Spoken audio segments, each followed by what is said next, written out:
Welcome to Shotbox Secrets. My name is Greg Stroud, and today I want to talk to you about using Shotbox to help you capture and digitize those old photograph albums and journals that perhaps have been in your family for generations. This is an album in our family, and like I just said, it's been in our family for many years. In fact, it's dated on the front. It says the Holy Land 1904, and it had never been digitized until I got a Shotbox. It was put together by this gentleman. He's my great-grandfather, William C. Pierce, and he was a leader in the Worldwide Sunday School Association. I guess the group was out of Chicago at the time, around the turn of the century. I'm not sure where they are now, but he traveled extensively with them, and then everywhere he went, he took many pictures and put them together in these wonderful albums that now are in our family archives, if you will. And obviously a rich family heirloom that we don't want anything to happen to. Now, of course, having said that, you'll note that it is a leather-bound book and it is deteriorating. It's coming apart. I also have brought in an image of my great-grandmother, Martha Trimble Pierce, his wife. She was one of the first female doctors in the city of Chicago. And this is her her journal from 1889.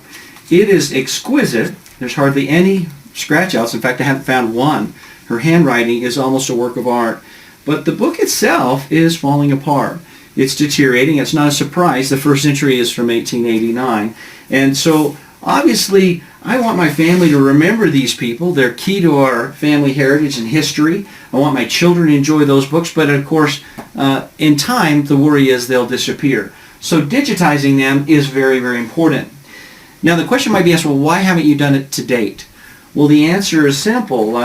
Traditionally, in the last few decades, the way to scan something is you need to have a flatbed scanner like this, and you end up taking your album or your journal and you turn it upside down there, push it down and close it and hold it down as best you can. In the process, you may be breaking the binding or damaging it, and then it's very cumbersome. It takes a long time, 2 to 3 minutes per scan. And of course, then the window pops up on your computer and says, what do you want to do with this file once it's completed? And so I'm embarrassed to say that while this has been in my family, these have been in my family for generations, until we had the Shotbox, we didn't actually get them digitized for those very reasons. In a very real sense, these family heirlooms are burning. It's just that they're burning very slowly. And so we need to get them digitized quickly and efficiently. Not only in case the house ever burns, for heaven forbid, or if there's a flood, but because in time, if I do nothing, they will be destroyed. And so what we're going to do today is show you how you can quickly do that. You can digitize it using your cell phone and your portable collapsible light box from Shotbox. So let's start with this first photo album I spoke of, the Holy Land 1904. I'm going to go ahead and put it in long ways. I already have my cell phone on the top, so I'm just going to go ahead and make sure that I've got it aligned, in the best possible way. And I always like to get the cover of the item that I'm capturing digitally, whether it's a letter or whether it's a journal or photo album. I want to get that texture and that feel.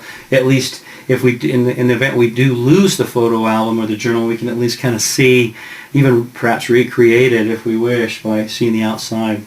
So once I have that just the way I want it, I can use a cool accessory that we include in many of our bundles. This is an aperture cable, which is designed for use with the cell phone camera.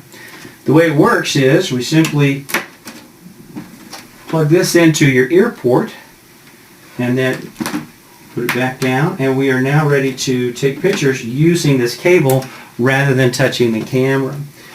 In my case, I do touch the camera from time to time just to make sure that it's focused in the best possible way, and once I've done that, I can just take the picture like that.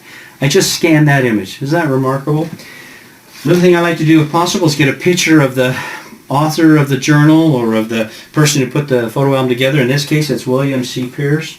I'm going to put his picture right there, and I'm going to go ahead and zoom in on it just a little bit because I want to kind of get a close-up of his face for this particular shot. Once again, touch it to make sure it's focused and use my aperture cable to take the picture. Again, that's digitized. Now, to protect the binding, as you can see, it is an older, thicker binding, and so I'm going to put these books out here just to give it some support as we work our way back shooting these images. So simply, at this point, we're going to go ahead and just line up the pictures as we need to. to get them perfectly in the frame, and then shoot with the aperture cable. Turn the page and shoot the picture. Again, turn the page and shoot the picture. This remarkable process of digitizing means that I could digitize this entire album in perhaps an hour. And if I were to try to scan it, as you can imagine, at 3 to 5 minutes per page, it would take me days to turn this upside down many times and try to make sure it's focused. But this makes the process very simple and very easy. Once I've gone all the way through this way, then I would take out the book, turn it around the other way, and then shoot the other side. In that sense, I would have a complete collection of all the digital images in this photo album. Next, let's talk about the journal of my grandmother, Martha Trimble. You recall that this is from the 1889.